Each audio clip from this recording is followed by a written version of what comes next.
لومڑی اور بگلا۔ ایک خوبصورت جنگل میں ایک چالاک لومڑی رہتی تھی۔ وہ نہ صرف تیز دماغ تھی بلکہ دوسروں کے ساتھ شرارت کرنے کا بھی شوق رکھتی تھی۔ ایک دن اس کا دل چاہا کہ وہ اپنے پرانے دوست بگلے کے ساتھ شرارت کرے۔ اس نے بگلے کو دعوت دی۔ پیارے بگلے، کل میرے گھر آؤ، ہم دونوں مل کر مزیدار کھانا کھائیں گے۔ میں نے تمہارے لیے خاص کھچڑی بنائی ہے۔ بگلا بہت خوش ہوا اور اگلے دن مقررہ وقت پر لومڑی کے گھر پہنچ گیا۔ لومڑی گرم کھچڑی لائی مگر بڑی چالاکی سے وہ کھچڑی ایک چپٹی پلیٹ میں ڈال دی۔ بگلا چونچ والا پرندہ تھا، وہ پلیٹ سے کچھ کھا ہی نہ سکا۔ وہ بس لومڑی کو کھاتے ہوئے دیکھتا رہا اور اپنی لمبی چونچ کو چپٹی پلیٹ میں ڈالنے کی کوشش کرتا رہا مگر ناکام رہا۔ لومڑی زور زور سے ہنسنے لگی۔ ارے بگلے، کیا ہوا؟ کھچڑی پسند نہیں آئی؟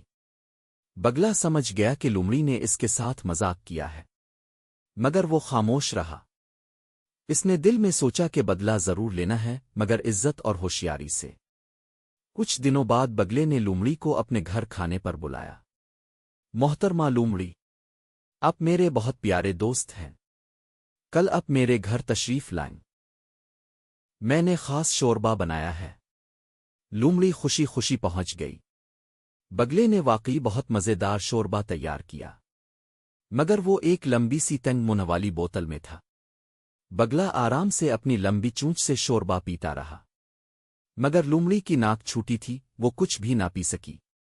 اب بگلا کی باری تھی مسکرانے کی۔ کیا ہوا محترمہ؟ شوربہ پسند نہیں آیا؟